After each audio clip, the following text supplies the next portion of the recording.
my lead-in for this is that, as we've discussed previously in the podcast, I'm a big piece of shit.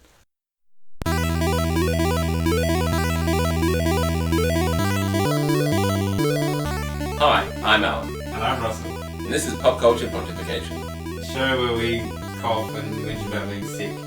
Yes, except for me, because I'm not sick. Yeah, and you I'm have the immune system of someone who doesn't get sick very often. like a horse. I feel horses are rather hearty animals. Are they? Oh, this is hail as a horse. That's the saying. Is that a North Dandelot thing? Okay, well now everybody, you're just giving out week to week more tidbits about my personal life. Yeah. No, that's an actual saying. I don't think there's going to be groupies hanging out in North Dandelot. Hey, well, yeah, good, because I don't live there anymore. Yeah. But no, we are... 66% of this podcast is sick. And that is a terrible lead-in to introduce the fact that we have a guest this week. I'm not a guest at this point. No, you're an occasional member of the podcast. Yeah. I'm like the guy that comes back in the season finale of sitcoms. Yeah. It's Tim. I'm back, for the horse podcast, apparently. Horse Horse podcast. How far this... Wow. How far... I'm not editing that out. Thanks for having me. Yes. So, Tim and Russell are both little sicky babies. Yeah. Sicky cry babies. Yeah. Cry for mummy. I'm sick. Want my bottle. Whereas I, as usual, with the immune system of a horse, hale and hearty as a horse, as I say, is a saying, regardless of what you guys say. And fine and dandy, Jim Dandy. Veterinarians, please write in and tell us whether horses do have good immune systems or not. Kara's gonna get in on this. Don't they put horses down when they fall over at like tracks and stuff? Oh, yeah. Do you think that a broken leg equates to illness? Well, it's a form of illness. It's a chronic illness. It is when you put a bullet in there. Yeah. That horse got the flu. the old leg flu. Sorry, Bess. You've served me well over these many years. Say Bess, isn't that a name for a cow? I don't know, it's a name for whatever you want to name it. Yeah, fair enough. Do you just call every woman on the face of the planet with the name Bess a cow? Yeah. Do you know anyone on the face of the planet with the name Bess? I do not. Also, but it is more of like an old lady name. Yeah. It's like, oh, hello, I'm Bess. Have a scum. Good lord. Yeah, that's true. Alright, so, sick podcast. Yeah. Hopefully not an echo podcast, because we are in my library. I have a library, be jealous. In, like, the new recording space that I've devised. Yeah. Is this the first one in the new space? This is the first one in the new space. Previous podcast, super echoey. Hated it. Couldn't figure out how to edit out the audio. Released it. Has not got many views because of that, I'm assuming.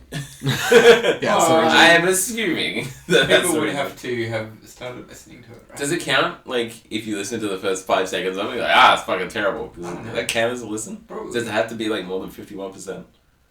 I feel like that's, like, a legitimate way of dealing with it. Well, we should make our podcast so very short. Then. Yes, like 10 seconds long. Yeah. And they're like, no, quit! 5 seconds in, this is terrible. Oh, no, it counts as a listen.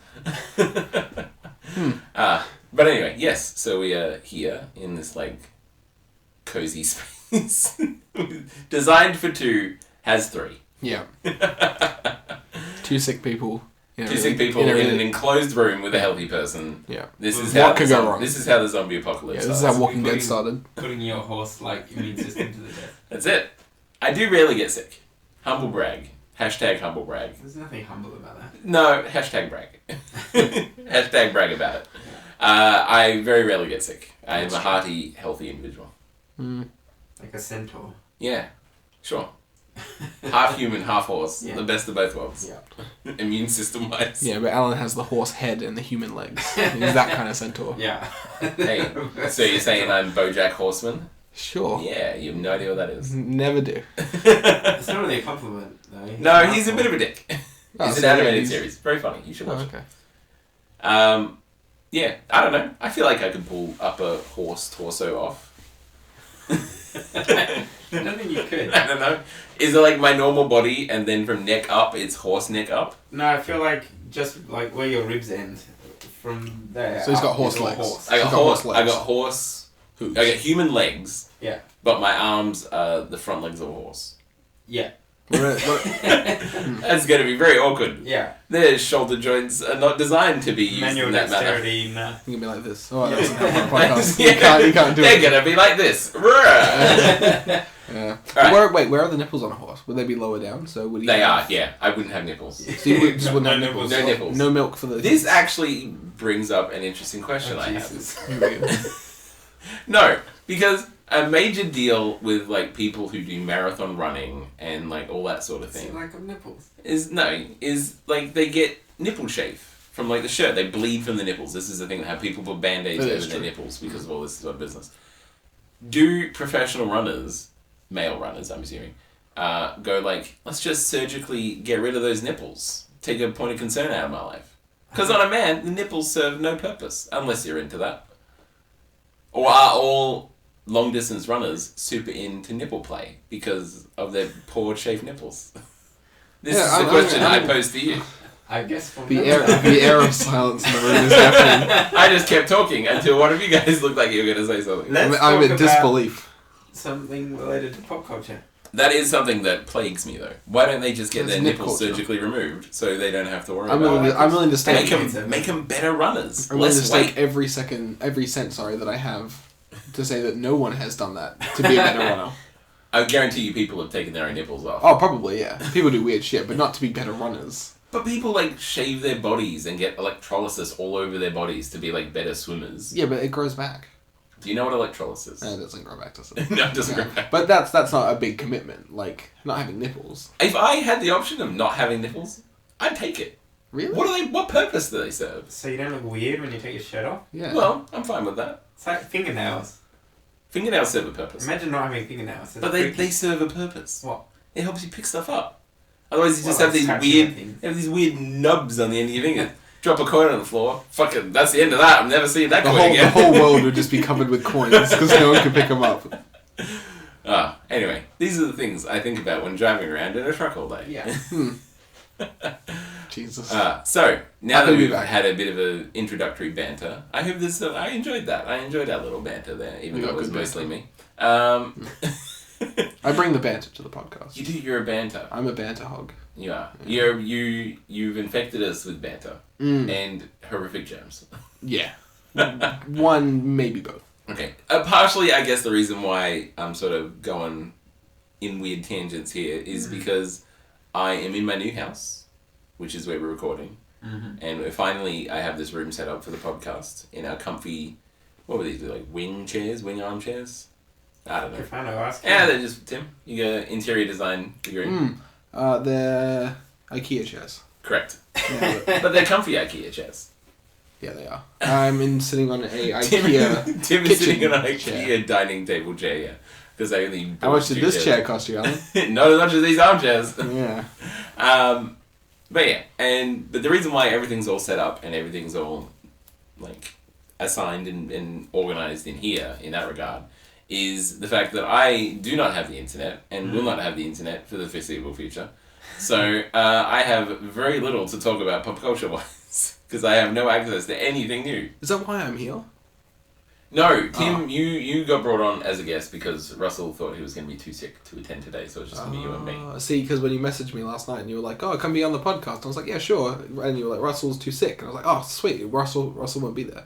And much to my surprise, Dosed up with pills. Russell's here on pills. Russell's on horse tranquilizers, Yeah. which brings me back to the topic of horse. Yeah, horse culture pontification.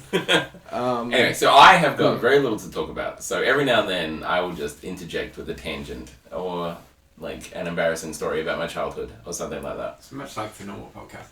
Yeah. I'll be the force of disruption in this podcast in which you two talk about pop culture.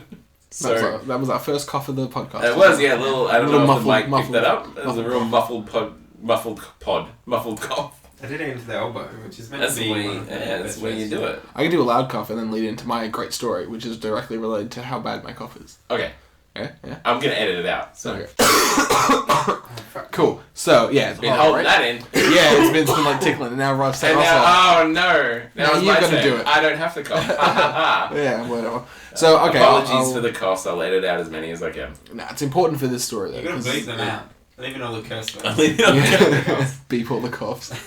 Nice. It's like shit. Fuck. Beep beep. Oh, sorry. I just coughed. Don't worry about it.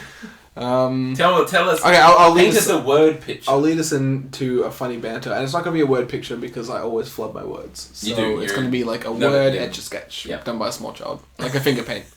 I'm painting you with my fingers, with my words. Good at etch-a-sketches. I don't think so. I don't think so. No. Which is appropriate for this. So anyway, no work this week. Work at EB Games. We've been through this. We're not going through the job history again. But Starlight Week at work this week. So if anyone knows of EB Games Starlight Week... I know of it. I actually have no idea what Starlight Week is. Oh, okay. I think it's like, obviously for charity. Yeah, but I don't know what charity is. My understanding is that it's for charity for children and like helping them be distracted when they're sick, like when they're dying. So sort of like Child's Play, that thing that Penny Arcade does. Yeah, sure. Yeah, exactly. No. I know what that is. Yeah, because I follow a cosplayer that like looks after it or something, or finishes it or some shit. Anyway, not important.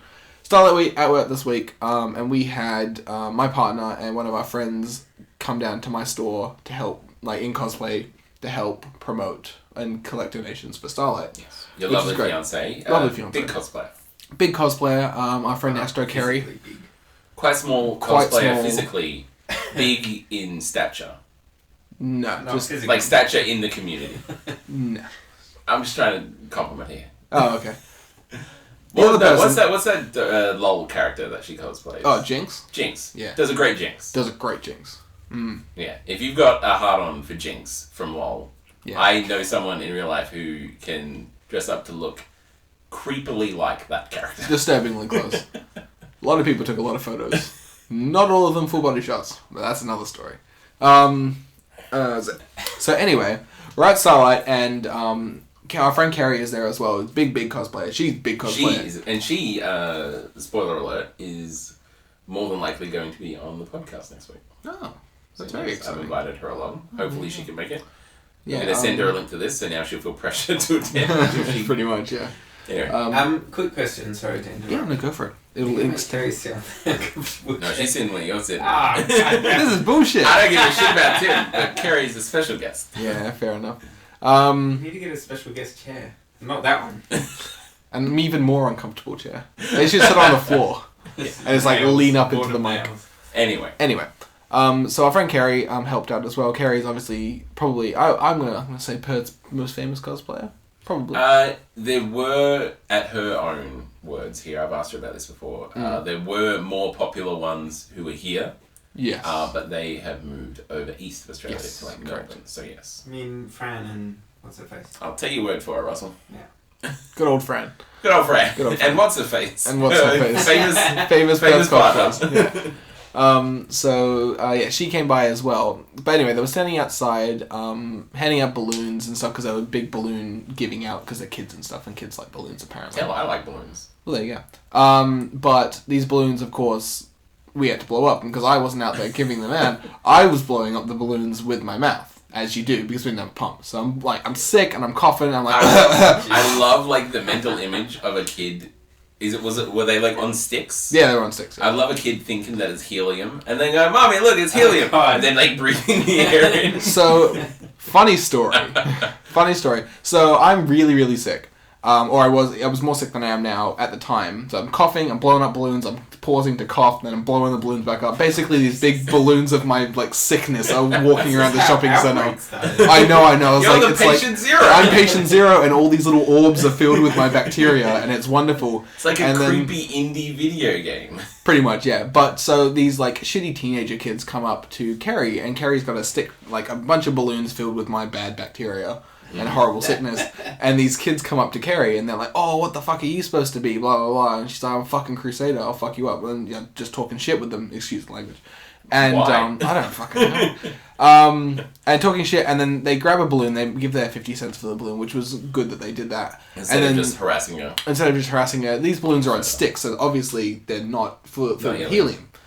Of course, they didn't know that. So the kid goes to bite into it because they're idiots, and then he goes to bite into it. And as he's doing it, he's like, "Are these full of helium?" And Carrie turns to them, and she's like, "Oh no, actually, they're filled with that guy's breath." Points at me, and I'm like mid coughing fit.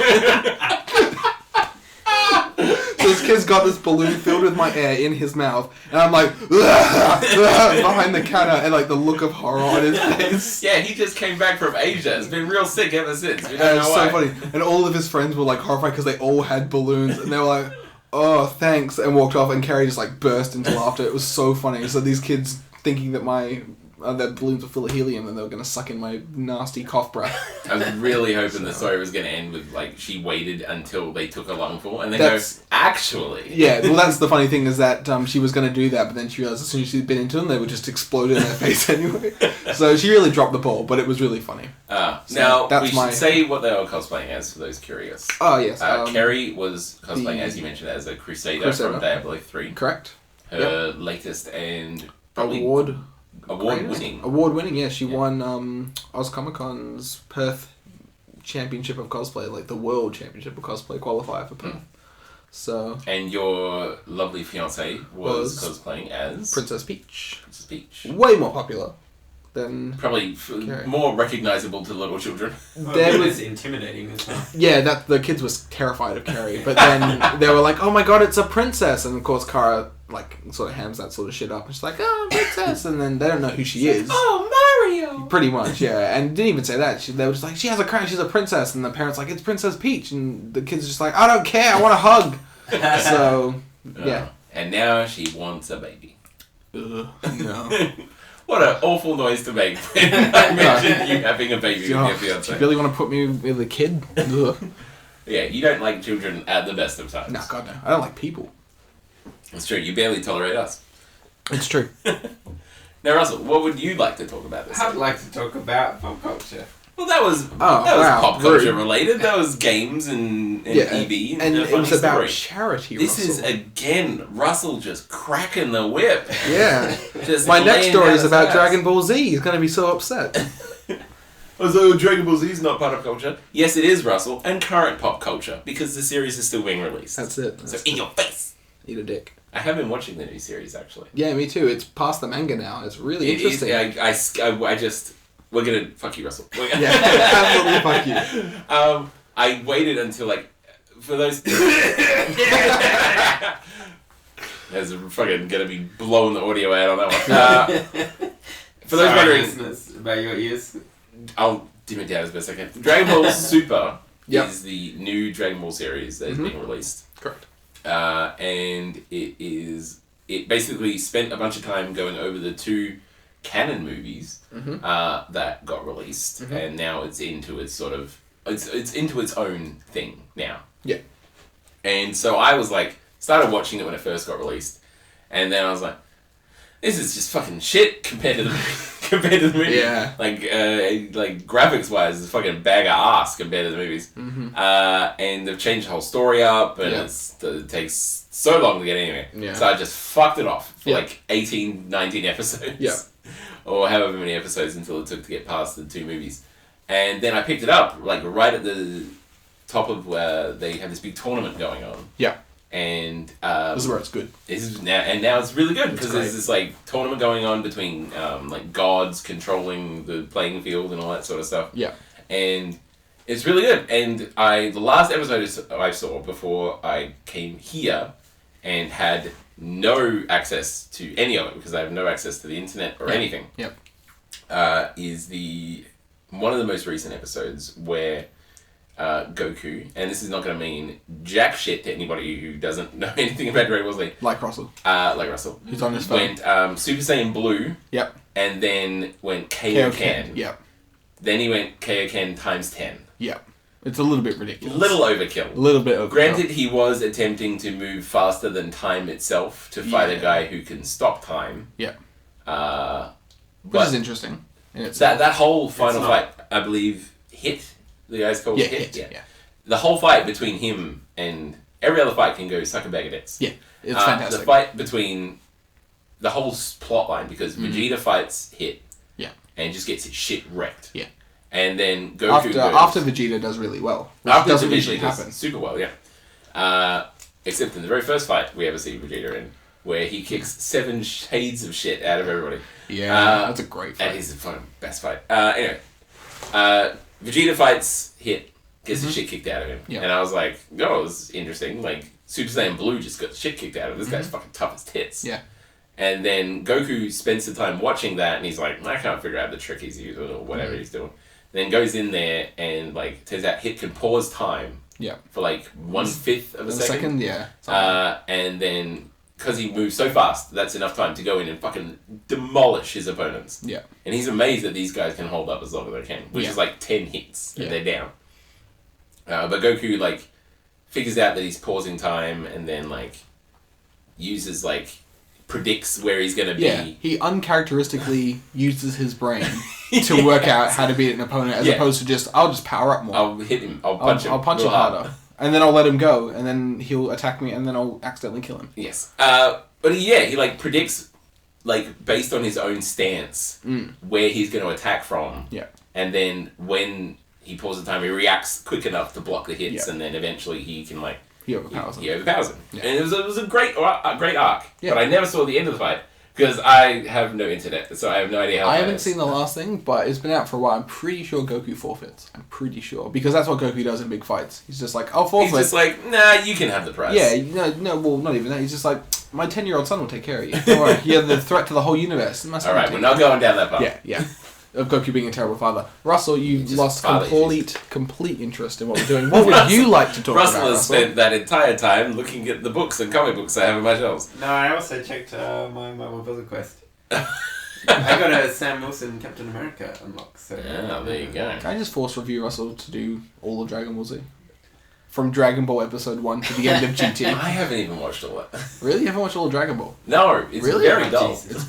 It's alright. I read the manga, so I feel like that I get a pass on that. Fine. Anyway, sorry, Russell.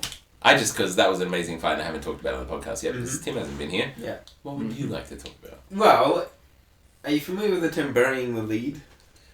Yes. Yeah. Okay. But I'm not going to explain it, because anytime you ask me any sort of literary term, and I go, yes, Russell, I do know that. And you're like, what does it mean, Alan? I start telling it, then you take over and finish the sentence. So why don't you tell people what burying the lead means? Russell, Tim, would you like to hand up? I know what those 3 words mean, not in that sentence. Okay. Well, in that sentence, they mean when you... I've already forgot what you said. Burying the lead. A big news story, like some big scandal or whatever, and you put it deep in the paper because you don't want to make it a big deal, and then you put some crap on the front page, like about Dragon Ball or whatever. Yeah, like Donald Trump winning the presidential election. Yeah. You want to put that on like page 42. Yeah. I believe it's ostensibly so people have to buy the paper to read it. Because it's not just sitting there on the front page for them to read. They have to buy the paper, then flip to the whatever page to read it. I hadn't thought about it that way, but potentially, yeah. Anyway, people will want to flip through to this part of the podcast to hear me talk about Overwatch. The new Oh, I'm excited to hear what you have to say about this game, which is in open beta this weekend. It's like a MOBA, yeah? No. It's like Team Fortress. It's like Team Fortress. And interestingly, the Gearbox software Battleborn. Yes, the one I got advanced access to many moons ago. And reviewed on the podcast. Quite illegally, as I realised afterwards, because I was under a non-disclosure agreement at that point. You idiot. So luckily, that didn't bite me in the ass. Well, that got released this week. They're real competing with each other, yeah. Yeah, and Overwatch, which is a very similar game, got an open beta this weekend when... Having played it, it seems like it's basically finished. But Russell, I thought you hated doing alphas and open betas and stuff. This is your exact words from last week. No, I don't like paying for unfinished things. This is free. Okay, well, let's go with that. I'm pretty sure Battleborn is garbage as well. I haven't played it, so I can't comment. I've But been hearing Overwatch good is things. great. Overwatch. I have not played Overwatch, so I can't compare. So, I have played Battleborn. like Team Fortress, it's a team-based first-person shooter with a kind of cartoony aesthetic. But no, like, minions or anything like that? No, there's no creeps. It's like Halo. But So rather basically, than it's no, just not a Halo. deathmatch. It's like No, there's like capture Smite? points and things. like Smite. Smite, yeah. Smite would be... creeps, doesn't it? Smite does have creeps. Yeah. Yeah. No, Actually it's a team deathmatch, but they have there's objectives to claim and there's payload missions. So which are very basically, similar like, to Team multiplayer Fortress. of Halo back in the day. Sure. But rather than having like classes like Scout or Soldier or whatever, it has MOBA style characters. Oh yeah, characters who just do specific things to their character. Well, like yeah.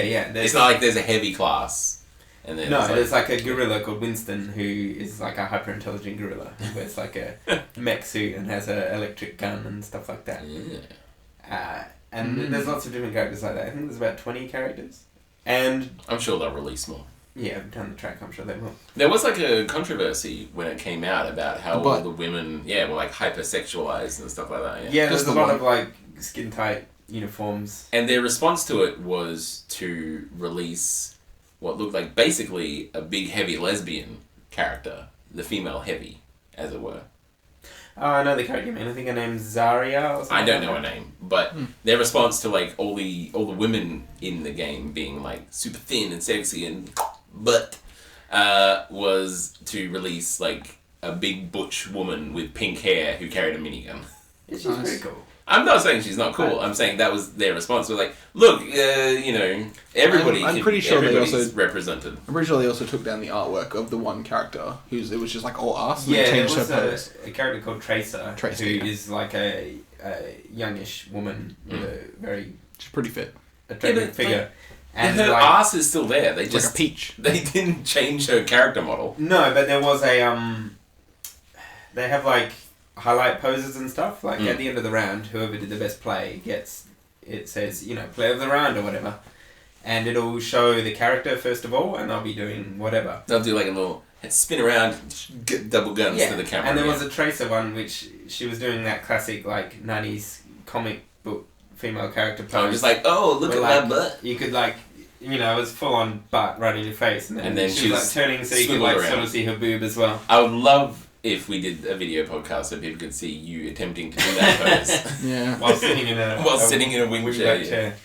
And that pose got removed after some complaints. See, if I you don't go like on that. to Reddit and search the Overwatch Reddit sorted by top posts, like the top 5 posts are all people going, "Oh, I can't believe they changed this." Blah, blah, blah, blah, blah, blah, blah. I think that I don't care about the pose or whether it's hypersexualized or not. Mm-hmm.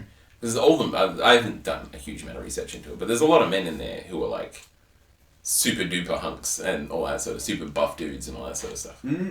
Not really in Overwatch. Like I know in other games and comic books that is. Yes, absolutely. But and I'm not saying in any regards that women aren't hypersexualized in games. Of course they are. But I think it's a slippery slope once we go like, oh, you don't like this? Okay, we'll change it. That's a slippery slope to having like very bland games because whatever you do, someone's going to be offended by it. potentially, yeah, but you just have to know where to stop on that slope. I guess, but I guess it's hard to draw a line when there's not really precedence, for that sort of thing. Yeah, well, I think we've got to, work this stuff out. Yeah, I just don't like people buckling to like social pressure, either one way or the other. Like put more tits in or take the tits out. Yeah. Just make a game that you want to make. Don't listen to what people fucking say about it. Yeah, but then no one buys your game. That's why Doom's going to be terrible. I guess so, yeah.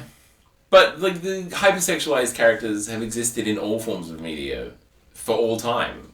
Even dating back to like mythological figures are all physically perfect. It was like a friggin' horn dog. He was a fucking rapist. Go down that path. But anyway.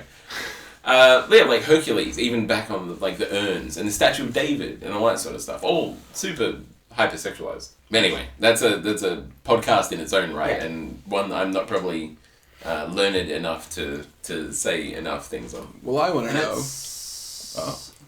Do you ever feel the rain? Wow. No, I want to know if it's worth it. Have you played the open beta? Yeah, I've been playing quite a lot because I've been off work sick. So what else am I going to do? Oh, how convenient. The Overwatch beta comes out and all of a sudden Russell's too sick to work. Yeah. It's really quite fun. Yeah. There's a lot of variation in the characters. Like Interesting. There's certain agile characters who can do blink teleports and so basically rocket jumps and stuff like that. Can you draw parallels to the classes in Team Fortress? You can, yeah, and I'm not a big Team Fortress player, but I do know after they started introducing crazier and crazier items, even within classes, there was you could unlock new weapons and all that sort of stuff. Like for the sniper, you could get a bow and arrow, which completely changed the way you played and stuff like that. And they've sort of just broken those characters out into different classes. And the other thing that they've added is, like in LoL or Dota, the characters now have ultimate abilities that charge up as you... Well, Oh, like sold. a recharge time. I'm sold. This is you. This is your jam. Yeah, This is you everything mentioned want League again. of Legends. I know. And I've been debating whether or not I want to buy the collector's edition because it comes with a really yeah. nice Soldier 76 statue. Oh, wow. And I really want it. Yeah. Who's that? Probably should get I don't know. But I Yeah, want I don't know, but I want it. He's actually like the most generic character. Like he's still quite effective in the game, but Mm. all he does is like run around and Shoot stuff. shoot guns. Yeah. Well, I don't know why they didn't do a Tracer figure. That would have just... I think Because of There was controversy. There is, There but was a not Tracer in the figure. not in the collector's pack that Yeah. we're doing, which is I guess they unfortunate. figure We dropped the ball, you buy that separately. maybe. Can you pay money to buy hats for your characters? Well, not yet. Oh, but you there will. is- But you will eventually. It'll be You huge definitely now. will. Hats. There's actually, Is there no microtransactions at all? well, Oh, there there is will with be. in-game currency, but you can't. I think they're going to wipe everybody's inventories after the beta. So Oh, surely they will, yeah. Otherwise, they're not it's gonna a let people huge spend lead real money on. The kind of thing that put me off a bit was like Dota is free to Correct. play, and LoL is free to start playing. I think you could also say the same for Dota. Dota's free to start playing as well. You can spend a lot of money in Dota. You spend a whole lot of money in League of Legends, It's like I true. have. But they're both free to start. Whereas Overwatch is $80, I think, up front. A physical copy is 90. 90. Well, it depends. price. Yeah, it Is it depends. on Yeah, Steam? yeah, Out of curiosity? No, it's on Battle.net. Yeah, Of but course it's it like is. $64 on Battle.net, I think. So it's quite cheap. Yeah. We should all I'm buy probably it. not going to buy it. You should buy it.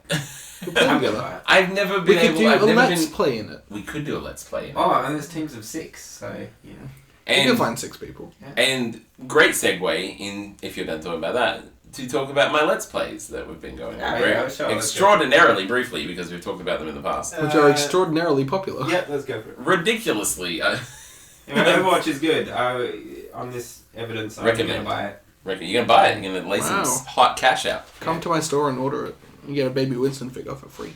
I don't know what that is. The gorilla that he talked about. Okay.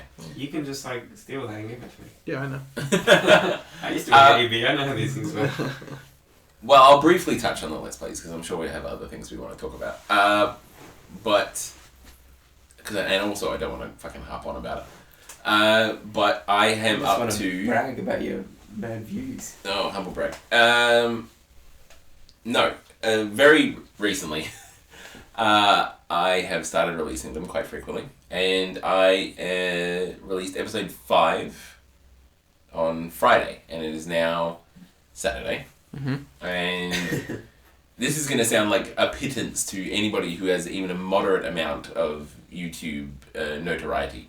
But the latest one I released, when I last checked, probably about 8 hours ago, had about 250 views. Nice.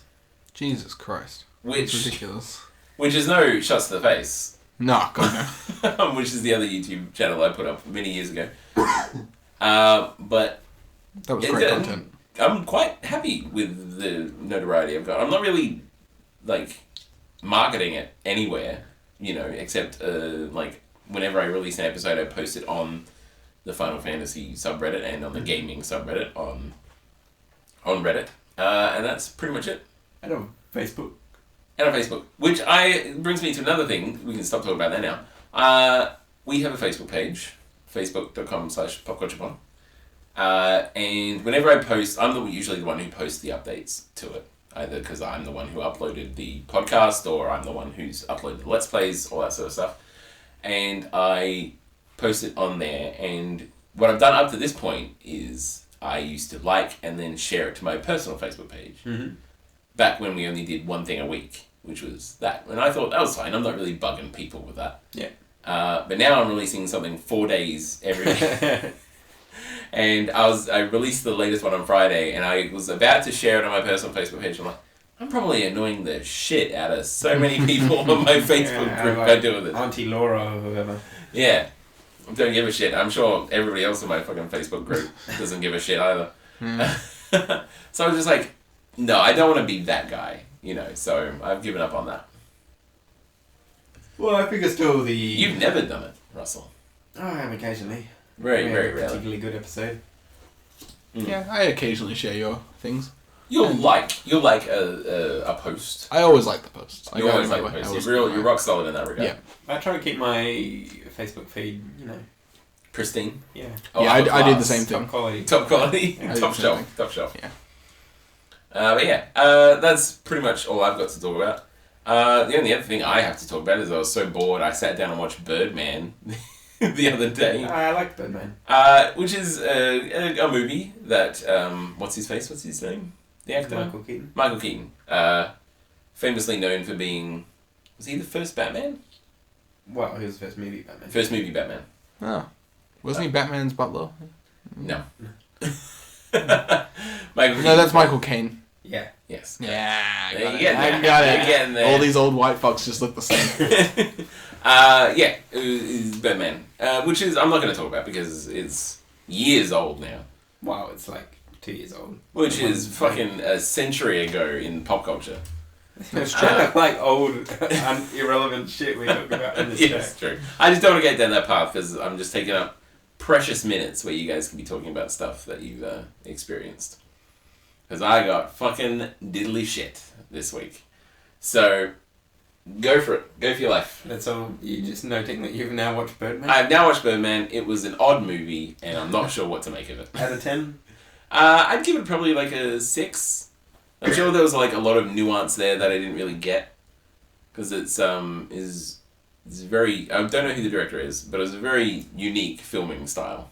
It was, I can't even pronounce his name. It was that Spanish guy who did The Revenant. You're asking the wrong person, Russell. Yeah. Leonardo DiCaprio. No. Right. But yeah, it wasn't like straightforward filming techniques. From Halo.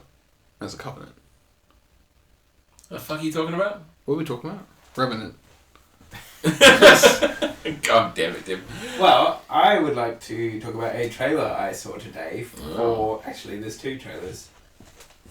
For the newest installments in the long-running Battlefield and Call of Duty series. I was going to talk about this too. I've heard a lot of controversy in relation to the Call of Duty. Battlefield's going to shit all over Call of Duty. Yeah. I didn't even watch the trailer and I already know. Completely opposite directions. Call of Duty Is in next one is called space. Infinite Warfare. And halfway through the trailer, these guys... Go to space. Yeah, they get into spaceships and they go into space and then they're like flying around with robots and shit. What? It's ridiculously fucking stupid. Meanwhile, Battlefield 1, it is called, is going to be set during World War One. So, not exactly the most famous of wars to set a video game in. Well, it's a very famous war, but it hasn't people had usually nestle comfortably at the teat of World War Two. Yeah, well, World War One. I don't know anything about World War One. Like the last war in which there was a definitive bad guy and Americans were definitively the good guys. For a change. Wait, I don't even know who World War One was. Well, obviously it's a world war, so lots of people were involved. Lots of people. Like, who was the bad guy though? Who was like the villain? Who was Germany? Yeah. Oh, Germany they're notorious for starting scraps. Starting big old scraps. I can go into great detail. Yes, Russell with his fucking history degree. That's why I asked him, because I saw his eyes light up and was like, I'm going to learn about history from Russell. I don't know an enormous amount about the World Wars, because I don't have anything against people who are like learn from history and learn about World Wars. But it's like a horrible thing. I don't want to learn from anything. No, I just don't want to be that guy who's like, I know everything about this horribly tragic thing, you know. I don't want to be a fan of all that stuff. Like, I'll pick up information about it, but I won't go like looking for things, because it's a horrible thing that happened. I don't want to be like a fan of it. It's important to know, I think. I'm not against knowing it. It's just not something I search out for. But having said that, after the first time, why didn't we keep a closer eye on Germany? Wow. They seem to be up to no end of strife. If you are curious about that, there's probably about 1 million billion books you could read, or movies you could watch. That's true, yes.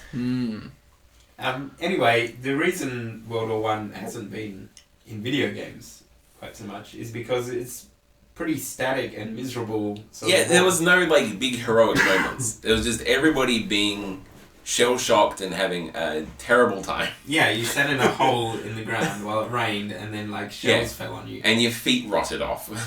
Good old trench foot. So where were we? now that I've Yes, wet we my took a whistle. brief break because Russell had to go get a drink because he's a sicky lala. Mm. But I believe we were talking about World War One and the Battlefield One. Yeah, World War One was characterized by trenches and sickness and chemical weapons and artillery. Like mustard gas and stuff. Yeah, none of which makes for really compelling gameplay, I would have thought. But the trailer made it look really exciting. Is it like press A to gnaw your own foot off? Yeah, probably. Eat your boots. Eat your boots. But yeah, in the trailer, there's like biplanes, Red Baron type dogfighting, and there's tanks crashing through fortifications and stuff like that. Made it look pretty exciting. Yeah. Like, I used to play those sort of games. I used to play, like, Battlefield and Medal of Honor. I was a big fan of that franchise. I played Medal of Honor as well. Medal of Honor Allied Assault. I played the one on PSP. I don't know what it's called. Probably not the one I'm talking about. But, like, I guess I never really questioned it when I was younger, but later on I was like, is this, like, glorifying warfare to, like, a weird degree, Like, here's this horrible thing that millions of people died in. Go relive it, but have fun. Well, yeah. But, people have been doing that forever. I know, it's not like, something I'm like... The Iliad is, like, glorifying warfare, yeah. I'm not doing it to the degree of which, like, I boycott these war games, they shouldn't make them, or anything like that. But, I guess is what sort of made me stop playing those sorts of games. That I just realised I was like, this was a terrible time for a lot of people. It was. But, you can honour those veterans by, as they did in Battlefield 1942. Killing people. Standing on the wings of a plane as it takes off from an aircraft carrier. And take minimal fall damage. Yeah. Pull out rocket launchers and commence bombing on a civilian village. Good. Yeah.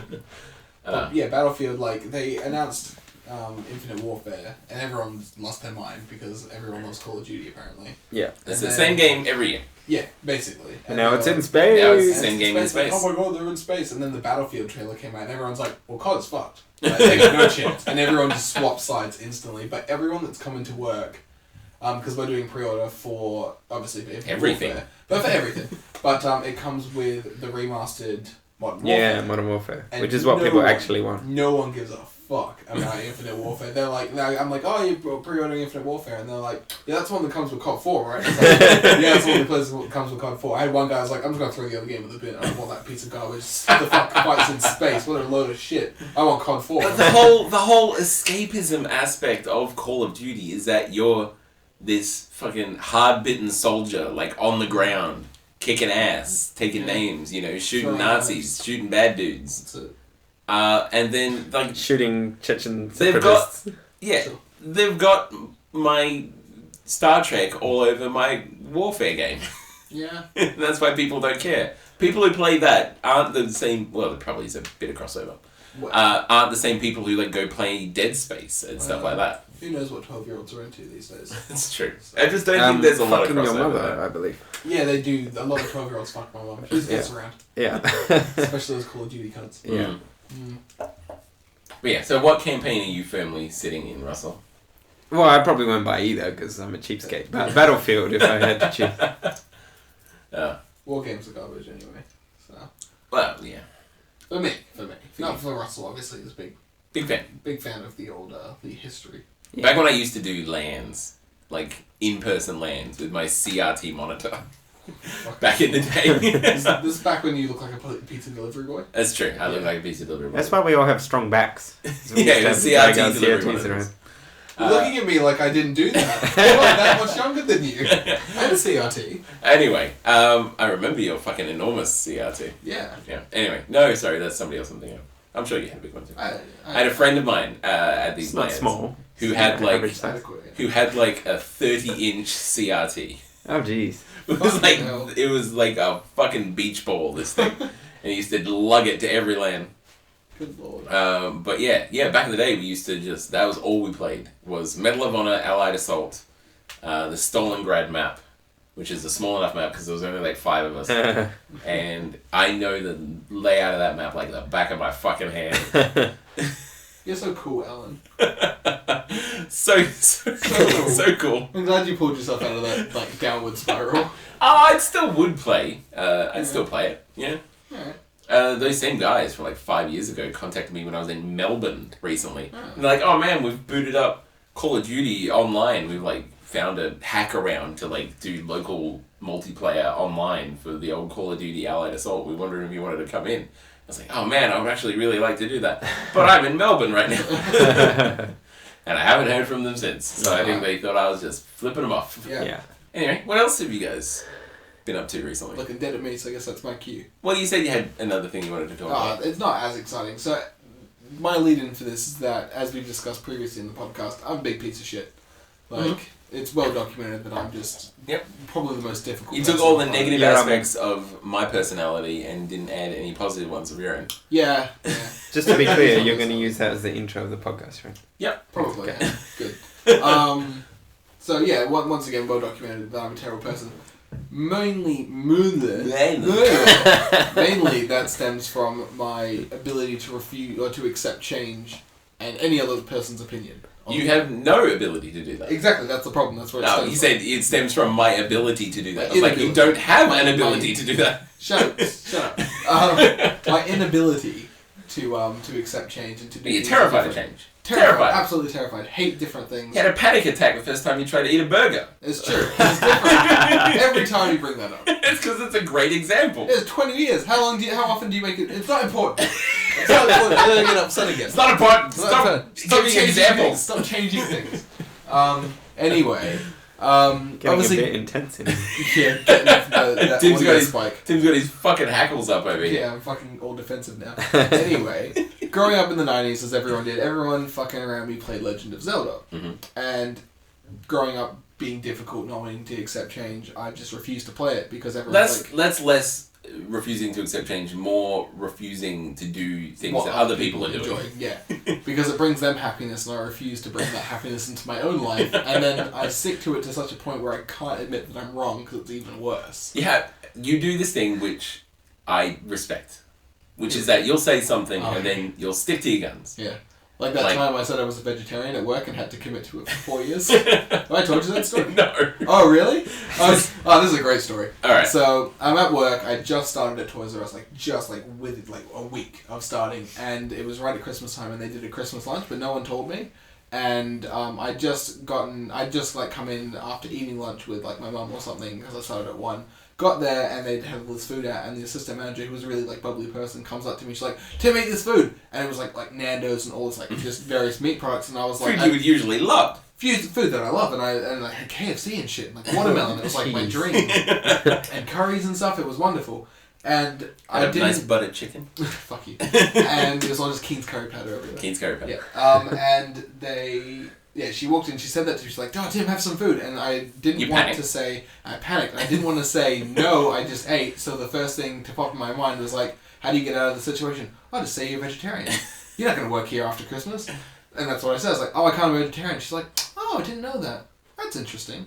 And then, of course, everyone in the room heard, as well as all the managers. So they were just like, "Oh, Tim's a vegetarian." And I could not get out of this. Locked that in. I locked it in for 4 years. You're like a Seinfeld character. You're George Costanza. Sure. But there's such an easy way around that. I could have had 100 different outs. You could have just gone, "Oh no, that I got it. That was just a face." There you go. Now I can eat meat. But no, but there was a girl there that was really, really nice and really pretty as well, really hot, and she was a vegetarian. And she was like, "It's so great that you're a vegetarian," like, because she like loved animals, like she's like sea shepherd. And it's so great that I found another vegetarian that I can fuck in the back room. Pretty much, yeah. She was like the only person that really talked to me when I first started. So and she's like, "It's so great that you're a vegetarian. How great are animals?" And I hated animals at this point because I just started dating Cara. So I was kind of You just met her bird. Yeah, I just met her bird, and I was like, I don't know how I feel about animals. I hated animals before that, so I was like, "Oh yeah, animals are great. Don't ever let them near me, but they're great." I love them from afar. So I went 4 years, and the day that assistant manager left is the day that I told her that I wasn't a vegetarian. I was like, "By the way, I love meat." I was like, "I'm not a vegetarian." I was just fucking with it all the time, and she was so upset because her and another manager used to like cook religiously, and they used to make vegetarian things for me thinking that I wasn't going to eat the meat stuff. They used to make vegetarian stuff just So for me. anytime anyone brought a product in that had meat in it, you had to go like, no, I'm sorry. Yeah, every single time. Whether it was that or like, they would cook like something with gelatin. Like, oh, can you eat this? I'm like, oh, it's got gelatin. I'm a bit iffy, but sure. Like, I really, this time. I really like fucking like milked it. You really committed. I committed to it like an acting scene. Now this proves my point exactly, which is that you make a decision and you commit to it. Yeah, that's the best example. But too much. Yeah. To an insane degree. Far too much. And when I did tell her, she went around and told everyone in the store, and it was the biggest fucking thing. It's like a big old drama. There wasn't even drama. It was just like my main boss, who I got a really good friendship. He was just like, I can't believe 4 years you've kept this up. Like he was upset and impressed at the same time. He was like, all those times you were buying like sumo salad and shit. I was like, I was eating salad because I couldn't eat meat. There's nothing else I could do. I starved myself at work. Kara would make food. I couldn't take the leftovers, and I had to explain to her. Kara, yeah. And I couldn't explain to her that I couldn't take the leftovers because I was a vegetarian, because she didn't know. Because she would have killed me. Your girlfriend fiancée Kara, who is a legitimate vegetarian. Very, very committed. Staunch vegetarian. Very, very committed vegetarian. Not like I respect this about Kara, if she's listening, that she's not a dick about it. No, she's not. She'll cook me a steak if I come over. She cooked us bacon the other week. She cooked us bacon the other week. It was good bacon. Yeah. But yeah, you have these. You are 100%. That is you. You have 0% and 100%. Yeah, there is no middle ground with you. No, absolutely. It's either like, yes, I am into this thing, and that is all that my life is now. Yeah. Or fuck that thing. Nothing will ever change my mind on that. Yeah. And it's like fucking written in stone with you. And anytime anybody forces you to jump out of that fucking track, that rut, your whole world crumbles apart. Yeah, I just can't handle it. You can't handle Maybe it. there's something wrong with me. It's like monoliths inside you with these things inscribed on them. And somebody has to like take a sledgehammer to these monoliths, and you just fucking crumble like that monolith when you have to change your mind on something. Me up. So yeah, on that, committing to something, refused to play Legend of Zelda my whole life, because everyone's like, it's such a great game. And the worst part is they say to me, you'll really enjoy it. And that's my trigger. That's like, it. You're I like, can't. Fucking no, I won't. I refuse to. If you think it'll bring me any kind of happiness, I'm not having a bar of it. I'm not having it, because I can't be happy. You're moderately determined to be unhappy for the rest of your life. Yeah, because that brings me happiness. My own unhappiness sustains me. Just like everybody else is happy around you, like, yeah, fuck you, I'm unhappy. Yeah, I'm winning. I'm different. No one's going to ask me what's wrong with me, because this is just who I am now. So I ended up buying The Legend of Zelda because basically the first one? I bought Ocarina of Time, Majora's Mask, and Link Between Worlds all on 3DS because someone traded them in all at the same time. And nice. I have, it's a weird thing because I bought it and I got 20% off because of my store discount. But then, like a week later, it went to buy 5 games and get 40% off, and my employee discount stacks on top of that. So I ended up trading those 3 games, returning those 3 games and buying Bayonetta 1 and 2 on the Wii U and getting refunded $8. So I got 5 games and got refunded. So it's bizarre. Yeah. But now this is the point that I'd like to point out, that I've only ever played one Legend of Zelda game. Yeah. And that was Twilight Princess. Oh, okay. So take from that what you will.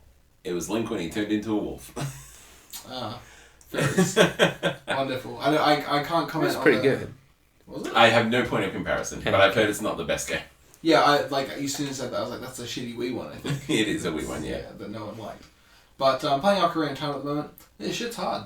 It's a really hard game. Yeah. Or there's 100,000 people listening. Probably 100,000. They're just laughing at me. They'll probably go viral after this. They probably, yeah. Some guy said that The Legend of Zelda was hard. Hashtag non-gamer. Gamer girl. Are you up to the water temple yet? See, that's what everyone keeps asking me. Yeah. So people are told, like, ew, the water temple, and I thought I was, and then I wasn't. No. So, like, I was at... There was a temple with water in it. Were you inside the fish? Yeah, with the fish. Yeah, no. Yeah, and I was like, I'm at the water temple, I'm like, oh, it's so hard. And I was like, oh, I've heard it's hard. And I finished it really easily. Like, I went inside that big fish's stomach. Yeah. And I was like, oh, that was fucking easy. And that wasn't it. But which is me covering up for the fact that it was moderately difficult. But You're like, I'm having a lot of trouble with this, guys. And they're like, I know, right? Water temple. And because I'm such a stubborn person, if I can't figure something out, I'm straight onto the Wikia. That's not stubborn though. That's giving up. Yeah, I give up easily. It's the opposite of stubborn. Yeah. Again, It's the 0 and 100%. Yeah. So I was in this one room for all of 30 seconds, like, this is too hard, where's the wiki? And went to the wiki and I was like, you can't just play the game through the wiki, and that's currently what I'm doing. You're basically, essentially, just watching a Let's Play. Yeah. Except I have to do all the work. Except you have to do all the work. So it's even more frustrating. And the worst part is I'm enjoying the game. It's horrible, and I hate myself for it. So that's my fun story. I only have like one thing that relates to years and years of staunchly denying trying something and then loving it. Yeah. Which is that my dad makes this pea and ham soup. Legendary in the family. Oh. Everybody loves it. Huh. And for years, I was just like, it's got like vegetables in it. And I was a fucking shitty kid who didn't like vegetables. Oh, yeah. And so I was And you just still are a shitty kid who doesn't like vegetables. I Yeah, eat you are, vegetables. absolutely. Fucking shut up, Tim. No, you don't. No, you absolutely still are. Anyway. We'll get Layla in here. You leave my girlfriend out of this. For years, I refused to eat this thing. Refused to. I was like, no, it's not for me. Give my share to my sister. She'll eat it. It'll be fine. And everybody's like, you should try it. And I'm like, nah, I'm good. Like 10 years of this. Me going like, nah, I'm fine. I respect you. I like this. And then one day I was like, you know what? I'm going to try it. And it was fucking great. It was well deserving of his reputation in the family of being fucking fantastic. And now, can't get enough. Love it. Give me more of that. Are you a bitter piece of shit like me, and you're like, this is great, and you get all pouty about it and upset? No. I tend to just take things to the comical route with any of my feelings that go straight to comedy. Speaking of feelings, should we go into Force Review? Yes, great segue, Tim. We will go into the forced review of something that is supposed to be full of emotions. Forced review. Which we played off with comedy. Yes. To hide your emotions, so I'm told. We cried on the inside. No, we just didn't. like all the time. Just like constantly. Yeah, it's like D&D. Forced review.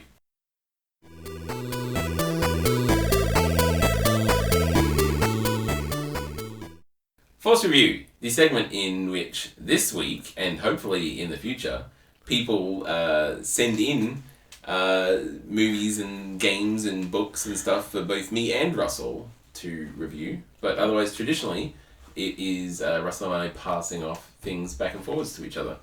Russell's making lots of funny faces, trying to throw me off the track, but I am far too professional for such nonsense. I fucked it up right at the end when he wasn't pulling a face. Couldn't stand the landing. It was within my grasp. I had him. Perfect. I had him. Anyway. Good work, Russell. No, it's not good work, Russell. I fucked myself up. Russell didn't do anything. It was in your head, I though. planted It the was. seed. You planted that seed, yeah. I'm editing all that out. No, and this week, your lovely girlfriend, Cara, fiance, still your girlfriend. Your lovely girlfriend, fiance. Your lovely girlfriend, fiance. Twice engaged. Twice engaged, yes. Twice engaged. Gave us the forced review of Bridge to Terabithia, a children's movie? Yeah, one might call it Young adult movie. No, I think it's a No, kids movie children. that's for like families. So like the parents come. And Yeah, they do. They leave a former shell of themselves. That's disgusting. It's got mostly children. In It does have Zuri Deschanel in it, and she is a hot piece of ass. She is fine. My God. Anyway, Russell, you want to take the lead on this one? Sure. It's a movie from the Walt Disney Company. It's not animated. It's live action with some CG bits.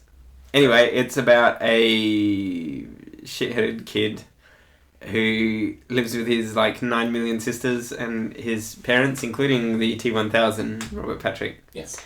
It's a very female-heavy movie. Yeah, there's a lot of chicks in A lot of ladies. it. I just realised that. Okay, yeah. He's what's his name? Jess. Jess is a bit of a loser, which Yeah, fun fact, both of the main characters in this film have names that work for both male and females. What's kind of Sophia Robb's character called? I don't know who that is. The girl? The girl. Lindsay. Lindsay. It is Lindsay. Okay, here you go. Anyway, we know Jess is a loser because one of the other boys at school has a loser detector Yes. that always beeps when he walks past. Dog detector. I'm pretty sure it's a loser Who detector. cares? I see where this is going. And Every review we give you. a pretty girl moves in next door. The stereotypical, quirky, artsy, intelligent girl. This is not the stereotypical girl. Well, she's a stereotype for that stereotype, but in like movies like that, Like, if the quirky girls, she fits the stereotype. yeah, she's a quirky girl, but she's not like the stereotypical love interest. It's mostly, I didn't say stereotypical love interest. I said the stereotypical quirky girl. Yeah, alright, keep going. As you were. Yeah, she wears Get like... your hackles up already. Yeah, I'm already in. This is a podcast that hackles. Yeah, Hacklecast. Keep going, Russell. You're doing a good job so far. You guys totally throw me. Walk detector. Girl moves in. Yeah, she moves in next door, and they quickly become friends. And Because why did they? they're become both friends? losers, and they Because both get they're picked both on. losers. That's right. You both get picked on. Yeah, they both get bullied at school, and my response, and I think your response... My immediate to the response bullying- was when the guy first got bullied by, I forget his fucking name, the The kid with the chain. the kid with the chain or whatever, yeah. And his redheaded Not friend. his gingo friend. Yeah. Whatever, they pick on him, and my first response to him was to shout at the TV to just punch him in the throat. Yeah. Just throat punch the fucker. Yeah, when he's not looking, just tackle him from Just behind tackle and then him like right, kick him in Doesn't the he head. usually beat the shit out of him? He eventually punches him once, and Yeah. the kid suffers no ill effects from it. Well, yeah. He sort of went stumbling back into a shelf, Yeah, and the but kid they should have just- just jumped on him and And just pummeled him fucking, into yeah, the if the dirt. kid had like kept on laying in, I'd be like, all right, kid's got some Yeah. chops. But And no, then he would have punches been him like, once. "Oh, my friend's dead. It's It's a fine. Disney You can't film. arrest me." Disney film. So, Keep going. So I don't wanna so's The spoil- Force Awakens, Tim, so shut up. touche. I feel like Thanks for listening to Popculture. this reaction sort of made me think that we were not the target audience. Oh, we're absolutely not the target audience, yeah. We're not 8.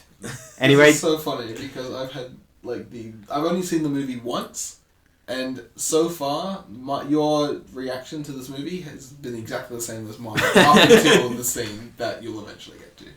right. Alright, keep going. Jess and Lindsay... Right down to the throat punching, because I remember doing that. It wasn't a throat punch, it was like, just kick him in the dick. Like, he's a kid, he'll just Like go a down. retaliate. Like a sack of shit, he'll just drop.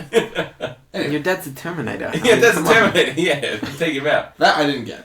I hadn't seen it. You at hadn't the seen time. Terminator, yeah. Jess and Lindsay build a treehouse in the woods. After They find like a ramshackle, Yeah. old worn out treehouse in the woods. and they restore it with their like childish ingenuity. Yes.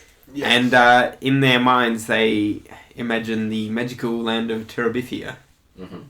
Which took a much lesser role in this film than I expected it to. Yeah, I thought there was going to be like CG shit flying everywhere. Yeah, there was going to be a whole mess of stuff. And the yoga. Well, yeah, Yeah. there was a small amount, but I expected it to play a much larger role in the film. Mm-hmm. You know, them escaping to this fantasy land. But they did in their mind, and then in death. Anyway, they go to this place to sort of deal with Escape. their childy issues To repress their feelings, Yeah. basically. and presumably to make out a bit, Yeah. which is not shown on camera. Which never happened. Nor, So upset. nor implied. So They're upset. kids! They're Oh, like what? 8. Have you never seen My Girl, Russell? No. And I'm also And told... also Tim. Tim. Is that the one where the kid gets like eaten by bees? Yeah. That's Macaulay funny. Culkin gets It's- demolished by a bee. That's What? such a funny Yeah. scene. It's Macaulay Culkin. Gets eaten by bees. Yeah, he gets stung by bees. Ah, Gets, okay. like, He's stung allergic to death. bees. Yeah, anyway. But that's a a, funny movie. that's a kid movie, and they fall in love, and they have a little peck, and it's like a heartwarming moment. And he then... You don't find this with Terabithia though? No, absolutely not. Alright, well let Russell finish the story, and then Alright. we'll argue. Well, spoiler warning.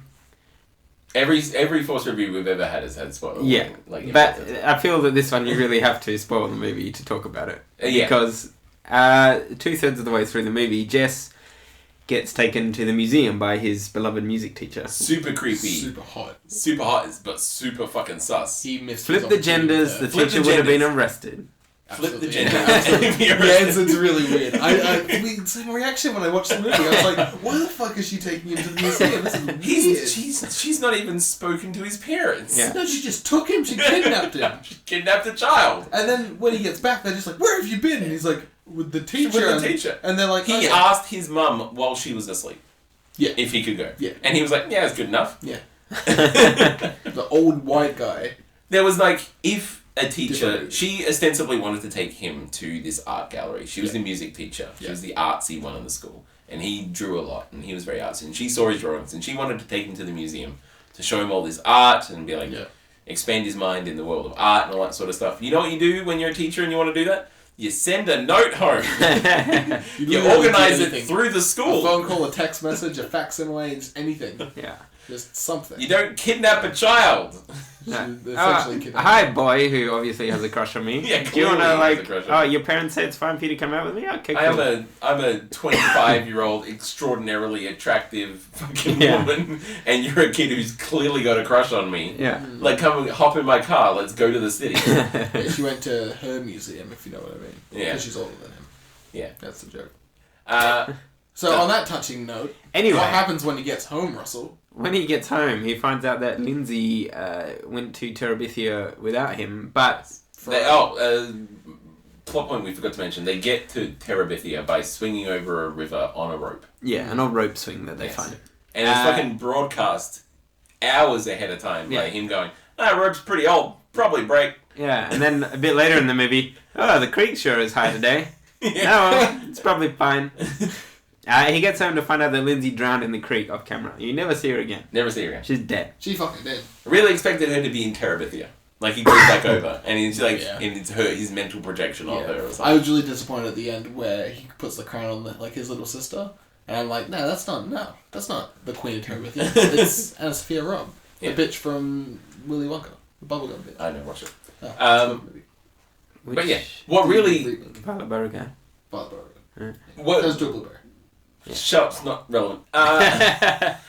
What really surprised me was the way that his family broke the news to him. They were like, "Where have you been? You thought you were dead." And he's like, "What the fuck are you talking dead about?" like your idiot friend. And like the T-1000 like turns to him and goes like, "Oh, your friend Lindsay? He's fucking dead." Yeah, pretty much. I know now why you cry. But no, he that's the whole point. Is that his family are fucking assholes. No, they're just. And then he goes straight to their family. They're just hard-working people. Yeah, they're assholes. Don't have kids if you can't raise them. All right, now. I don't know. My parents were barely there. The movie ends with him building a bridge over the creek to take his little sister over there, who is like one of the main actors in this movie. She has more screen time than pretty much everybody else. Over there to like introduce her to the wonderful world of Terabithia. Yeah. And all that sort of stuff. And this is pretty much the end of the movie. Yes. Yeah. This movie which didn't click with either me or Russell whatsoever. No, we bounced off it. We're too old and jaded and cynical. And ornery and jaded. Yeah. And it should, in theory, click with me so hard. Yeah. Because I grew up in the country. Yeah. I had a father who was not exactly emotionally supportive. He was made of molten metal. Made of molten metal, my father, yes. Yeah. No. Was it T-1000? Yeah. I have a very standoffish father, such as it is, and, who was very practical. Made me kill a sheep once, so there's like the because connection. It had broken into your greenhouse? Hmm? Because it had broken into your greenhouse? Because it had broken into our greenhouse. No, because it was like a thing to do when you're growing up.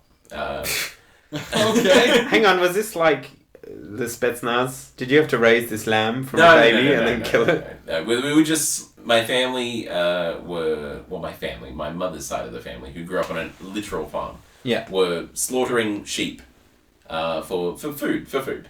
We ate these sheep, and my dad was like, "Oh, come over here for a minute," while they were killing these sheep. And how old were you? 2-year-old Alan Rock. I was probably like 10 to 12. No. Shit. Jesus Christ. And my mum grew up just doing this shit.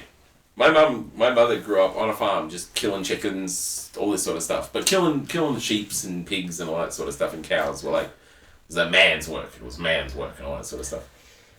And, long story short, I had to slit a sheep's throat. Right. I need to go. It's not that big a deal. People who grew up on farms do this stuff all the time. Look, it's not a fond memory of mine. No, it's not a fond memory of mine either. I'm never going to forget this. My dad told me a nightmare story from his past. One of his friends owns a farm down south, a sheep farm. Fucked a cow. No. And my dad was down there visiting him, and the sheep are like fly blown.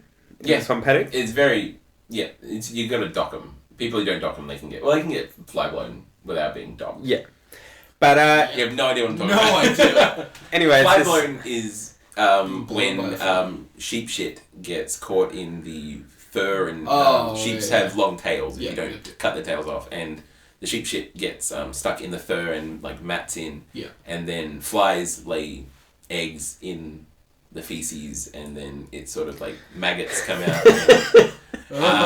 There's like a whole mess of trouble with like the flesh around the arse of the sheep, and anyway. You thought British Terabithia had a dark twist in it. Why do you hear this podcast? Good God. Anyway, my dad and his friend, there was nothing else for it, but they each took a knife and they worked from one end of the paddock to the other, just killing sheep. Sheep work is not fun. Yeah. That's fucked. And it haunts my dad to this day. Yeah, that's gonna haunt me now. See, my dad grew up in the fucking Second World War, so all of his stories about not dying. Like bayoneting Jerry's. No, he was a kid. He was in England, so shit going down apparently. Yeah. Anyway, so yeah, I so many things that happened in this movie ticked off boxes of things that happened when I was a kid. Mm. Pretty much so many parallels could be drawn between me and this fucking kid. I was an artsy kid. I read a lot. I drew a lot. My father had no time for any of my creative outlets. He was like, "You go fucking mow the lawn," that sort of shit. Why don't you draw me some money? Is that a line from the movie? Yeah. All that sort of stuff. And, very ornery, very angry man when I was growing up. He's mellowed out now, but fun times in Ridgemont High growing up where I grew up. Anyway, I was bullied at school. I didn't really have any friends when I was growing up because it was in such a small town and all that sort of stuff. So many parallels drawn me between, and maybe that's possibly part of the reason why I didn't click with this movie, because I was angry at the kid for just not taking care of his fucking shit. But yeah, and yeah.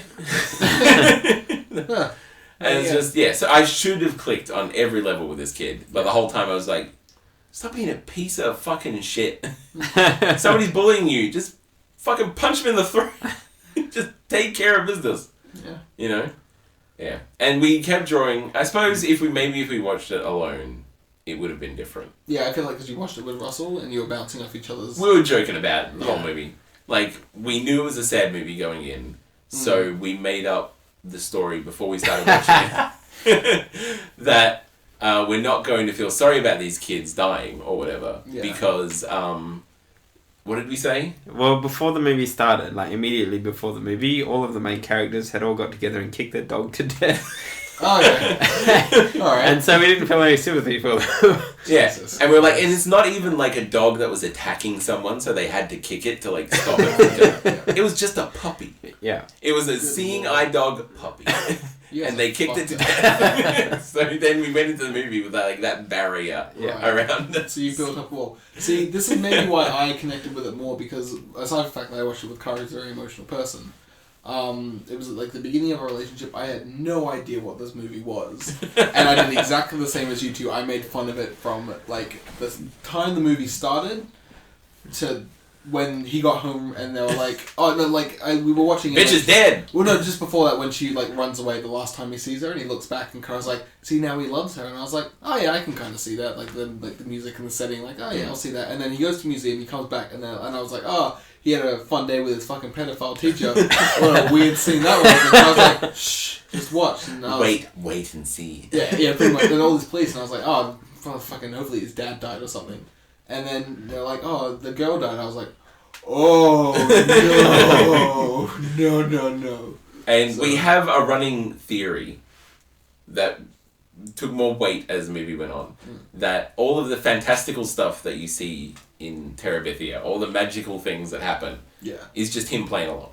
He doesn't see any of that shit. Yeah, there's lots of different theories with that. And he's just this girl is just oh, we're in a wonderful world, and there's a castle and wonderful lands, and he's just like, yeah, alright. Yeah, sure. Yeah. The whole movie's actually about a kid with epilepsy, and that's him seizing, and that's what he sees when he seizes. We also... No, I can't say that. Seizes? I can't say. There's some stuff we said that I can't repeat on the podcast. What have you done to this beautiful movie? We had another theory going on, but I can't remember what it was. I feel because you guys have done feels like you open up about your dad and your dad fucking murderous rampage. I feel like the only connection, I was going to say this earlier, the only connection I had with it is because I had a friend that died when I was a kid.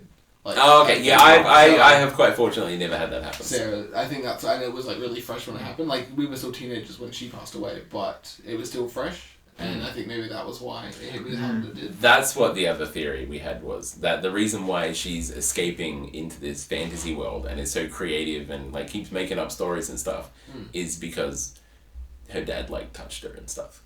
Well, that was your theory. That was my theory. Russell had no part of that theory, but that was like that fits. It fits. Yeah. I'm having flashes of remembering this movie now. I remember because I was like balls deep in my interior design, and they painted the house that fucking horrible gold color. When they were painting the house and the way they were painting the house, I was like, that is a terrible way to paint a house. That's a bad coat of paint is what they did, and it looked horrendous. It did look terrible. I have a question.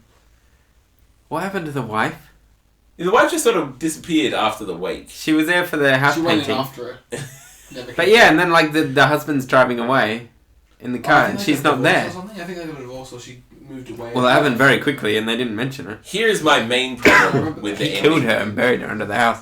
Here's my main problem with the ending of that movie. This is my main problem with the end of it. Yeah. End of the movie is he takes a bunch of lumber from the back of the guy's house. Yeah, he steals the shit. No, he asks. Oh, no, he does ask, yeah. And he's like, can I have that lumber at the back of the house? Not to say goodbye and I'm sorry about your daughter dying. He just runs after the dad as he's driving away and says, can I have that wood? Yeah. The dad's like, I was going to give you back the dog, and he's like, I don't care about the He's dog. like, yeah, no, the dog should be with you. Can I have that wood? Give me those planks. But he does it to build a bridge over the river to Terabithia. Yeah. To make it probably a guilt thing, ostensibly. Probably, yeah. Also, kids shouldn't be building bridges. Yeah, I would not trust his craftsmanship. Like, it's a bit weird. Well, his dad's a candy guy. I'm sure he picks some stuff up. But my problem is that the planks were like 20 to 30 foot long planks. Yeah, and there's no way he could have lifted those. No, not even that. I'm fine with that. Not even that. They're about the length they would need to be to go across the river. And when he builds the bridge, he saws them up into like 10-foot segments to make the bridge. That's true. Why don't you just leave them long planks? He's a kid. Because he's a fucking idiot. He's not a carpenter. It would have been so much more work to get these incredibly long, like household siding planks, so like 40-foot long planks, and then cut them into all these little segments to make this bridge. And then lay them end to end across the river. Basically, what you should do with the movie is just treat it as a prequel to the Hunger Games, because that kid's in Hunger That kid is Games. in Hunger Games. So that's all I treat That it as movie is now. like 10 years old. It's 9 years old. Is it 9 years old? Yeah, 2007. Yeah. How do you know that? What, Bridge to Terabithia? Yeah. I looked it up before the podcast. Okay. I did my research. I wonder what the tagline for this is, this movie. Find out. Oh, it's a race. We got a race. Dead air. I will do it. Both Tim and Russell have both got their phones out and they're desperately attempting to look up. Tim might have a slight advantage because he's already looked it up. Let's see who can get it. Discover a place that will never leave you and a friendship that will change you forever. Okay, he did neither of those things. Okay, well, that's... Is that the tagline? That is the tagline. There you go. Russell, you It lose. also says... Well, I that's like the accidentally top. clicked on Doom 2016. An easy mistake to make. Does the beloved novel that comes to life, does that count? No. The first thing you said was the I tagline. know that. Alright, cool. Also, I didn't know it was a Disney film until you told me. Divided we fall. Somehow, I don't think that's the tagline. Because, well, technically... Yeah, that's Civil War. Technically, they did divide, and she did fall. Yeah. I think we should wrap this podcast up. Fair enough. I'm gonna rate it. Russell, what did... How many Russell is the nice one out of me, so go how with him many first. how many wooden planks out of 10 would you give it? I'm not going to rate it out of 10. How many? I'm going to rate it 10 years out of 30, which is how old I should have been to probably enjoy this movie. So, That's what? lower. 3? 3 and a third. 3 and a third? Well, no, if you're going to normalise the score, it's too harsh. It was, it was a fun movie for kids. I'm fine with a 3. I'll for that go with movie. it out of 10. I'll give it a 5. Okay. I'm a 3. You're a I felt nothing for any of those Aren't you characters. just an emotional, shellless person? I feel like a lot of the problems that kid had could be solved with throat punches. Yeah, with violence. What kind of Disney film did you expect to see? Well, we're not okay. heating It's this just back that I suppose frustration abounded because I know how to deal with bullies. Is Beat to the just fuck out of them. fuck them. Is to just fuck them up, and then they'll up. leave Just you to alone. fuck them. That's what you said. Fuck initially. them. Just to fuck Just them. hold them down and fuck them. Never bully anything. You want to bully me? I'll bully you. bully with my dick. I'll bully your ass. No. If Is you'd that- like to email us, If you want to deal with bullies, you confront them. That's legitimate advice. It stops them. Yeah, but some people are afraid of that. As a person Yes. who's afraid to confront people. You're My advice- terrified of confrontation. Yeah. my advice would be not confront them, to strike them from behind while they're not looking, and continue or striking to tell them. your teachers to make the problem worse. That also Yes, Yeah. so much of the things they did, I was like, you're just not making things better. That Yeah. happened. You're like, you're hiding behind a teacher. That's not going to fucking end well for you. Also, Like, he brought the girl, on his birthday, the girl gave him this marvelous paint set. And she gave it to him, both of them horribly bullied by most of the people in school. Yeah. And she gave it to him on the bus to school. You're taking this Yeah. delicate, precious thing to school. Yeah, it wasn't You're a helpful. fucking idiot. It's also 8. It's going to be demolished by the end of the day. Somebody's going to throw that out of the fucking bus. Because that's what would have happened if I had done that when I was going to school. Also, you felt nothing for the scene when the teacher, like the nasty teacher, pulled him out of the room after he beat No. the kid, and she was like, I understand what it's like to lose someone when my husband died. She opens up, and it's just like crippling neither of you. Nah, because I had the like Mortal Kombat guy going, finish him in my head still. Wow. I didn't have that. From in the room. But no. The problem I had with that was the way she phrased it. Because she was like, oh, I lost my husband and everybody kept telling me to smile. And if that was hard on me, I can't imagine what it's like on you. I was like, what? To this girl he's known for like 2 months and you lost your husband that you were probably married to for like 20 years. I'm sure you had it a bit rougher than him. Maybe. You don't know. She was a bit of a wiry old bitch. And so she who did, the movie did the one thing that annoyed the hell out of me, which was that it humanized the bullies. It was like, no, it turns out that girl's a bully because her parents are violent. Yeah. You know what most bullies are? They're just shitty kids. Yeah. They're Not just all assholes. bullies have some like tragic bones. Some kids are just shits. Yeah. I enjoy bullying people. Anyway, 3 out of 10. Fuck you. Alright, let's wrap Wrap this it shit up. show up. Wrap it up. So yeah, if you've enjoyed this podcast in its non-echoey state, in this cozy room, Featuring Tim. featuring Tim, Well, we hope it's not echoey. We hope it's not like recurring featuring Tim. do you hope that, or should everyone else? Everyone else should hope that. I feel like the views go up when I'm on. That's Because I right. watch it. Watch it like 8 times. Yeah. Yes, if you've enjoyed this podcast featuring Tim, feel free to go to our website, which will have a blog post with hilarious links, and probably one of them being deconstructing Bridge to Terabithia, the movie. And you can also email us. I had a blank there about one of the other thing I say is you can also email us. If you want to email us a forced review, feel free to absolutely do that. And we will watch it and review it at popculturepond@gmail.com. And I forgot to say the address of the website. That is popculturepond.weebly.com. I'm a professional. Isn't it Weebly.net? No, that's Yeah, it's weebly.com. No wonder it doesn't come up on my Facebook. On my Facebook or my web browser? Maybe because I've been looking for it on Facebook. I'm like an old nana. It's on Facebook. Yeah. Anyway. To find us on Facebook, you can go to facebook.com/popculturepond. And I'm not going to do the Twitter because I'm about to cough. You're like straining, like someone's got At a dick in their ass. popculturepond is the Twitter handle. You can feel free to find us on pretty much any sort of podcast streaming service, like Stitcher, iTunes, YouTube, all that sort of business. Do you have a Twitch account?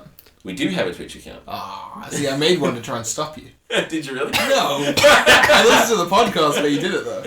We have made it, though. Ah, We have yet to Twitch stream anything. So yeah, feel free to go onto our YouTube account, which will have our videos and all that sort of, my Let's Plays as well up there. And if you enjoyed the podcast, you can feel free to come on back next week for another episode of Pop Culture Pontification. Alright, I'm going to go home and die. it's a good call. Just like out of spite. So I have to like find another host, or Yeah. just stop doing the podcast, Oh, or turn I it into a can- solo cast. I can host Russ's body. You can host us. We're gonna be a host. That's right. It's canon. It's That's canon. why we can't That's get in a canon. room together.